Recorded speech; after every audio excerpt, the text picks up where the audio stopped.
The shea nut is best known as an ingredient in lotions and butters for skin and hair, but there's a growing multi-billion-dollar market behind this crop that is more than skin deep. Between 85 to 90% of all shea butter exported is found in the food industry. The nut only grows in certain parts of the African continent, and countries that produce, like Ghana and Nigeria, are seeing bigger payoffs. The reasons for the increased demand, global demand for shea, is mainly due to increased utilization in the existing market and then in new markets, and changes in regulations across the world. The US in 2020 allowed for the use of shea olein in the manufacture of specific products, margarines, bakery products, candies, and a list of things. Allied Market Research projects that the global shea industry will be worth more than $2.4 billion by 2030, and experts say Ghana is the largest exporter of shea in Africa.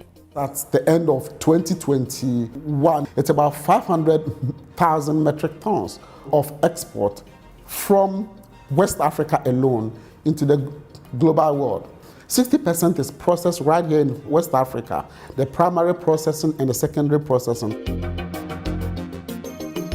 3F Ghana, a subsidiary of Indian multinational 3F Industries, has been processing and exporting shea nuts to Europe and countries including India and Malaysia since 2009, from one of Ghana's special economic zones created to boost economic development. We have two companies, processing companies in tema-free zones.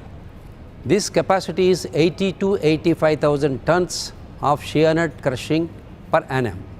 We have another facility. There we can process around 25 to 30,000 tons of shea nut per annum. The Global Shea Alliance, an association that fosters the industry's development, says various factors driving the growth and demand have boosted the economies for communities across Africa. Shea collection was a women's job. I would say no. Now you see men in many places going out to collect shea as well because the compensation is increasing. Some of the country's shea industry players have also focused on adding value to the domestic market through job expansion, improved work conditions for shea collectors, and preservation of the crop itself.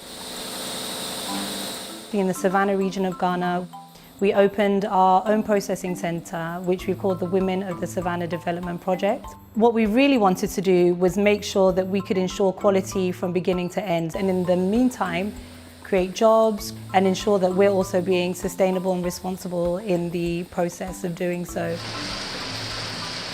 And one of the biggest benefits of shea, according to its producers, its low waste potential. We use the shea waste as biofuel for our farm that grows our lemongrass, which we're then distilling into essential oil. Despite these positive developments, the Global Shea Alliance says there are still obstacles on the continent. Annually, about 8 million shea trees are cut down across the 21 countries. Increasing destruction of shea trees, which is the result of increasing population, increased demand for fuel, commercial agriculture, mining, climate change, all is impacting the number of trees available. But Adu says the outlook is positive overall, as long as the right precautions are taken.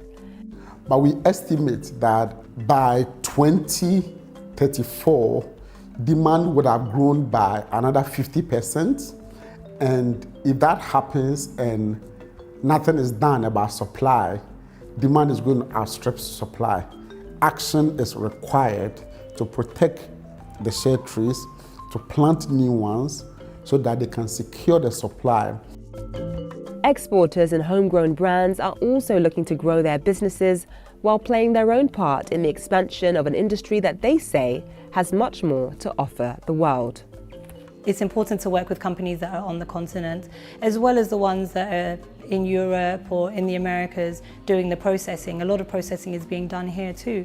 So I think that would really help the industry a lot.